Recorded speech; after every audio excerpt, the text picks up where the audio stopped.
Okay, so greetings, nerdlings. Welcome back to That Nerd Mama Life. Today is going to be a little bit of a heavier subject. Something that was weighing on me all day. Ironically enough, today's weird holiday. Today is National Education and Sharing Day. So I figured I would share a little bit of what my channel is about, which is the life part.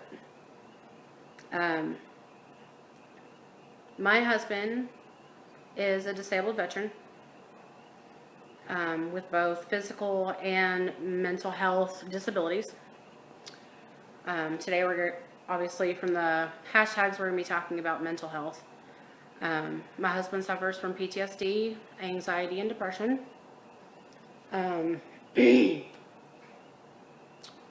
It's been in the news lately that within the last week, there has been 3 veteran suicides carried out on VA facility properties. Right on the backs of Trump's announcement that he's going to be issuing a task force to address this exact issue. Now, the average number of veteran suicides a day is 22. That is 22 too many. 1 is too many.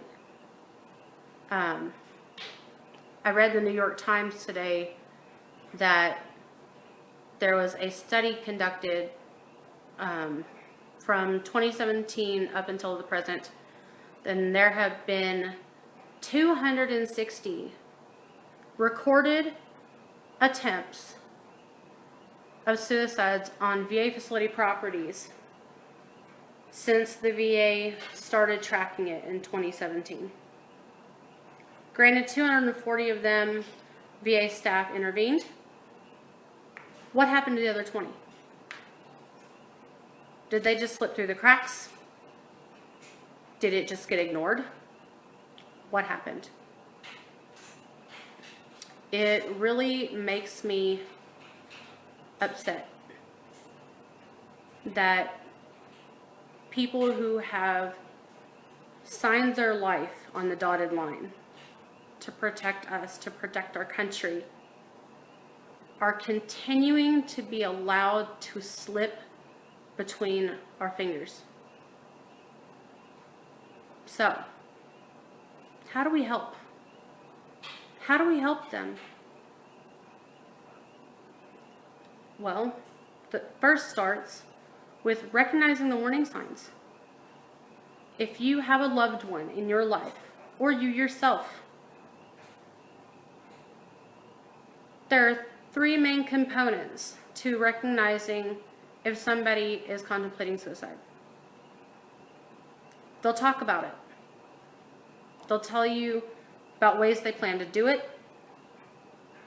They will tell you that they feel hopeless, like they're a burden, like they're trapped here, like they can't see the end of the tunnel. It's no longer there for them. And that suicide is the beckoning, glowing exit sign to being free from those thoughts. Their behaviors.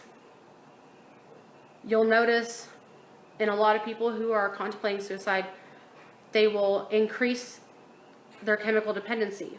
They'll drink more, they'll turn to drugs or some kind of vice. They will start to withdraw and isolate themselves, or they may start getting aggressive and you won't even know why. They can't even tell you why. Their moods will swing very quickly between depression, anxiety, shame, and agitation. Being someone who lives with mental health issues myself and living with my husband, it's something that we constantly have to communicate about. Because if you stop communicating, that's when you know things are serious.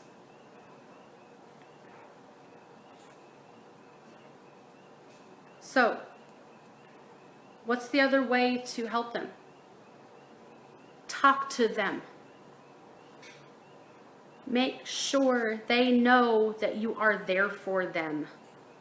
Listen to them when they speak to you. They won't, most of the time, people who contemplate suicide won't come out and just say it. It'll be little bits here and there where they'll give you these little bitty cries for help. It's not always a big confession. Like, oh my God, I think I just want to die. I think I want to kill myself. I think I'm just going to go, run my car off a bridge, or I'm going to down this bottle of pills, or, I'm going to do this or that. It's usually the little things that start to build and build and build over time until the problem becomes too unmanageable.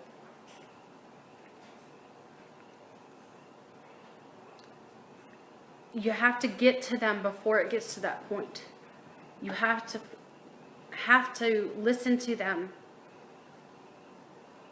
Read in between the lines of what they're telling you. Oh, well, I kind of, I'm down today. Just doesn't seem worth getting out of bed for. And, even people who don't have this depression or suicidal tendencies, they'll joke around and say that. But it's all in the way you say it. If I come to you, it's like, oh God, I don't want to get out of bed today. I don't want to have to adult. Do I have to put on pants? I say that all the time. The difference is, on those days where people with suicidal tendencies say, I just don't think it's worth getting out of bed today. Life is just not worth it. It's not worth the effort anymore. Listen to them. That is a cry for help. Most people with suicidal thoughts don't feel like they're being heard enough. They want to be heard, but they're not always going to just come right out and say it. They start giving, exactly, Allie, they start giving stuff that they treasure away to other people. Who does that? That would be like if I woke up tomorrow and said, just take everything I have. I don't need it anymore. Wake up, because that person is crying for help from you. Don't just blow it off. Don't avoid it. Don't minimize it. Don't try to give them advice. Just say, hey, dude, you sound like you need to talk. I'm here if you need to talk. I'm willing to listen. Take them seriously. Don't blow them off.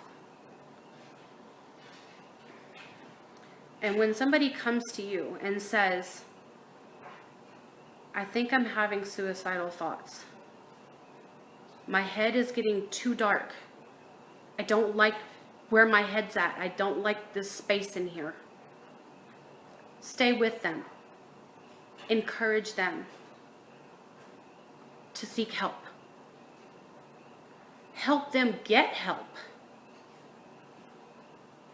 Remove any temptations they may have to complete their suicidal tendency. Take the prescriptions out of the house. Keep the knives away from them. Lock up the guns. Do whatever it takes. Don't let them drive. Don't let them drink. Don't give them any access to anything they could use to harm themselves with. Assure them that you're there and that you want to help. You're not there to give advice. You're not there to make them feel less than. You're not there to make them feel like they're even more crazy than they are. Because it does get crazy in here. Seek help. Whether that help comes from calling the suicide hotline, which 1-800-273-8255. It's there 24/7 with crisis interventionalists on the phone anytime you need them. For the veterans in your life, the veterans have a crisis website where you can chat with somebody. veteranscrisisline.net. They also, you can text them at 838-255. You can, from any device you have, you can access that. It's at your fingertips. Everybody has some kind of device in their life where they can access any of those three things. The most important thing, if you really feel like this person is a danger to themselves, after every intervention tool you have, take them to the ER as fast as you can. My cat's trying to destroy my blinds, I'm sorry. I have left work, and one of my former employers is actually watching right now, and she knows for a fact I have left work and missed work because my husband has called me saying, I don't feel safe. I need you to come home now. Bye. I'm gone. I'm out of here. I'm gone. I'm sorry if that leaves one person in the building to close up shop or run the whole place by themselves. If my husband calls me and says, I need you, I don't feel safe, you best believe you're going to see a cloud of dust where my big behind was standing. Take it seriously.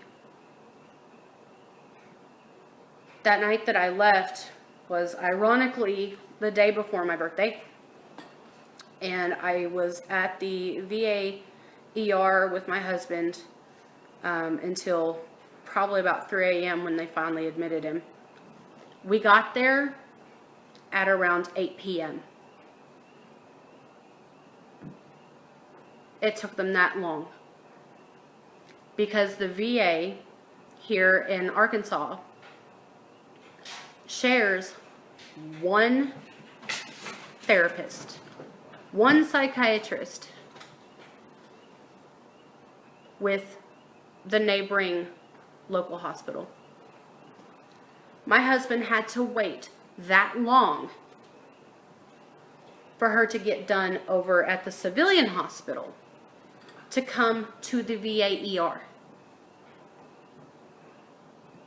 More needs to be done. Our veterans should not go to an ER begging for help and have to sit and wait. Because it doesn't matter. It doesn't matter where you are. If somebody wants to kill themselves bad enough, they'll find a way to do it anywhere they are. I stayed by my husband's side that entire night. And I cried when they admitted him and I had to drive home. I cried the whole way home. And I didn't sleep. I didn't sleep a wink that night. I was back at that hospital on my birthday at 7 a.m. sharp when I was told that the psychiatrist in the psych wing was going to be making her rounds. I sat there for 2 hours waiting to talk to the doctor. I asked to talk to the doctor. I asked to talk to a nurse. I asked to talk to a social worker. Nobody. Even though my husband has it on file that I am allowed to talk about his VA case, I'm allowed to talk to his doctors, nobody talked to me. Nobody explained a plan of action. Nobody explained if there were going to be any medication changes. Didn't even so much as blink in my direction. And they didn't even keep him for 24 full hours. Even though he walked in saying he was ready to kill himself. He should have been put on mandatory 48-hour watch. No. Didn't happen. They kicked him out in, 10 hours? From the time he arrived at the VA ER to the time he left the psych wing the next day. And they wonder why 22 veterans a day. 22 a day. But they're sitting there wondering why this happens? What? It's like, what? Oh, yeah. My friend Allie commented, the VA is good like that. They drugged her husband and lost him in the hospital. Lord, I need Jesus in my life for this because this is just ridiculous. Wow. Just wow. Something needs to happen, guys. But apparently the government's not going to do it. So, us as loved ones of people with thoughts of suicide need to be on guard. We have to be. We have to protect those who wanted to protect our country. Because our government doesn't. 22 a day is too many. 1 a day is too many. This shouldn't be happening.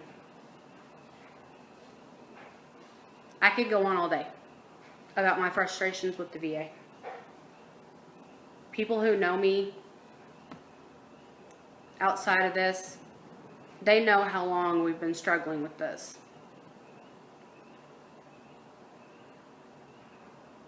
But I tell you, as loved ones,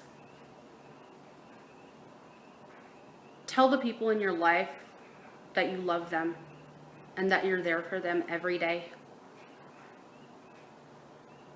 Let them know that you are a safe space.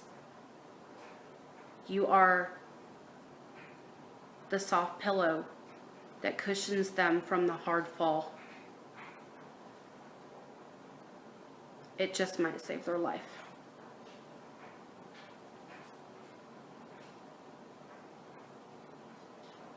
Guys, that's all I have for today.